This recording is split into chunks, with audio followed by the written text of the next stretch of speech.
Lorsque nos élèves se lancent dans de nouveaux apprentissages, il y a une chose qu'il faut absolument qu'on garde en tête, c'est la puissance et la force de la motivation intrinsèque. J'aime bien prendre le sport en exemple parce que c'est très parlant. Si je veux me lancer en escalade, il existe plusieurs niveaux de difficulté. Si d'entrée de jeu, on me demande de grimper une noire ou une violette, il est fort probable que je sois complètement découragée et que je n'essaye même pas. Non, mais pourquoi? Essaye.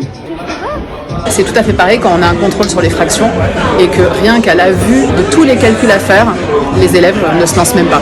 Il faut donc que les défis qu'on se lance et qu'on lance à nos élèves soient à leur hauteur. Et commencer par quelque chose de facile, ce n'est pas les tirer vers le bas, c'est les mettre en confiance. Moi, je vais commencer par une voie jaune et si je m'en sens capable, je ferai la verte. Et la chance que je réussisse des vertes, des bleues, des rouges sera d'autant meilleure que j'ai confiance en moi. Et je serai très motivée parce que c'est très motivant de réussir quelque chose qu'on maîtrise et de se lancer un petit défi supplémentaire.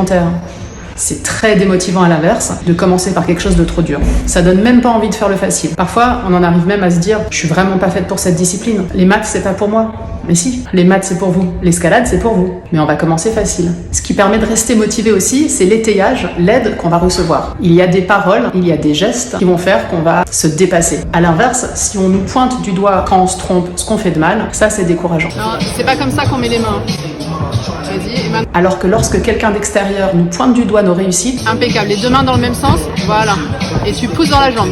Super. ce retour d'information est hyper important pour construire la confiance en soi et pour donner envie d'encore plus progresser. Comme il vaut mieux dire à un enfant « pense à la retenue » plutôt que « hé, t'as oublié la retenue ». On se sent capable. Bien, t'as pensé à la retenue, parfait. La joie d'avoir quelqu'un qui est témoin de nos progrès. Ça décuple la motivation.